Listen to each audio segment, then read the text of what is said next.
Hello, everyone, and welcome back to the channel. If you're joining for the first time, thank you for being here. Today's story is one that demands our full attention, a painful reminder of how fragile human life has become in our own country.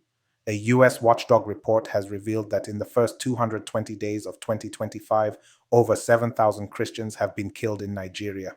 Think about that, 7,000 lives gone in barely 7 months. That's an average of 32 people per day, men, women, children, people who just wanted to live, farm, pray, and raise their families in peace. This isn't just about religion, it's about the value of human life in a nation that seems to have forgotten what protection and justice truly mean. The killings have been happening across parts of the North and the Middle Belt, Benue, Plateau, Kaduna, Niger, Taraba, regions where extremist violence, banditry, and communal conflicts have turned entire communities into war zones. These are not distant stories. They are tragedies happening on our soil, under our government, in our lifetime. Nigeria, under President Bola Ahmed Tinubu, stands at a crossroads. Our economy is suffocating, inflation is crushing households, and now insecurity continues to strip away the last shred of peace people cling to. How do we make sense of this? How can a country with one of the largest armies in Africa, with so much human and natural wealth, be so helpless when its citizens are slaughtered daily? Let's face the truth. The Nigerian government has failed to protect its people. When over 7,000 citizens die within months, that's not a statistic. It's an indictment. It means our institutions have collapsed, our leaders have lost empathy, and our silence as citizens has become dangerous. Every time another massacre happens and we just scroll past, we normalize horror. We become numb to evil. Let's break this down further. The first national issue this touches is security and governance.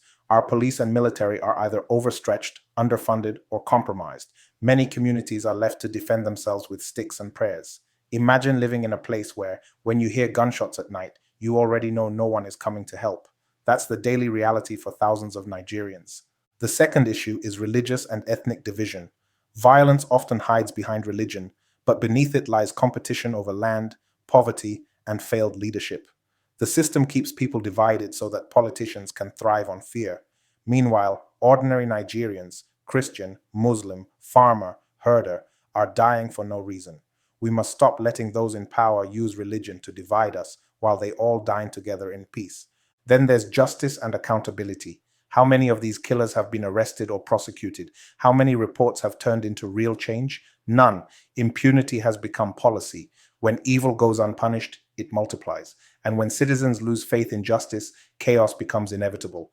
But even in the midst of all this, there's something else rising, a new awareness among ordinary Nigerians. People are tired of empty speeches, tired of "we condemn this attack," tired of mourning without answers. This is where civic consciousness must awaken, because if you and I remain passive, nothing changes. The same politicians who fail to secure our lives will still expect our votes come 2027. So what can we do? First, speak up. Silence is consent. When you share stories like this, you raise awareness. When you hold leaders accountable online and offline, you remind them that citizens are watching. Second, demand local accountability. State governors and local chairmen are not powerless. They control security votes, yet their communities burn while they pose for photo ops. Call them out. Third, support peace building. Let's reject hate speech and retaliatory mindsets. Real progress begins when communities talk, reconcile, and build trust again. Nigeria's diversity can be its strength, not its curse.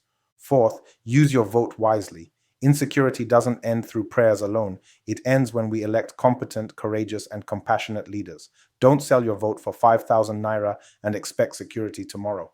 And finally, believe in hope, but act on it. Hope without action is wishful thinking. Hope with determination can move mountains.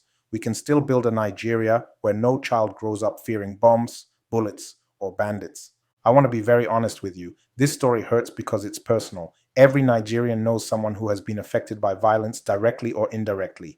We've seen tears, funerals, and endless promises. But if you're watching this, it means you still care. And caring is the first step toward change. We must redefine patriotism, not as blind loyalty to a government, but as love for our people. When you speak for the oppressed, you're being patriotic. When you demand justice, you're being patriotic. When you refuse to forget the dead, you're being patriotic. So let's make this personal. Imagine those 7,000 people were your family. Would you stay silent, or would you speak, march, and demand answers? Nigeria's healing begins when ordinary people decide enough is enough. Before I sign off, I want to leave you with this truth. Nigeria doesn't lack strength, it lacks sincerity. We have the resources, the faith, and the people to make this nation great. But greatness won't come from Abuja. It will rise from you, from me, from every Nigerian who refuses to stay quiet.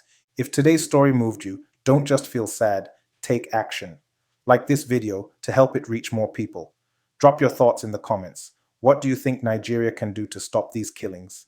Share this video across your social media, and if you're not yet subscribed, hit that subscribe button and join a community of people who believe in truth, justice, and a better Nigeria. We can't change the past, but we can rewrite the future. Let's be the generation that refused to remain silent while our nation bled. Together, let's choose awareness, compassion, and courage, because every life matters, every voice counts, and Nigeria belongs to all of us. Thank you for watching, and until next time, stay strong, stay hopeful, and never stop demanding a better Nigeria.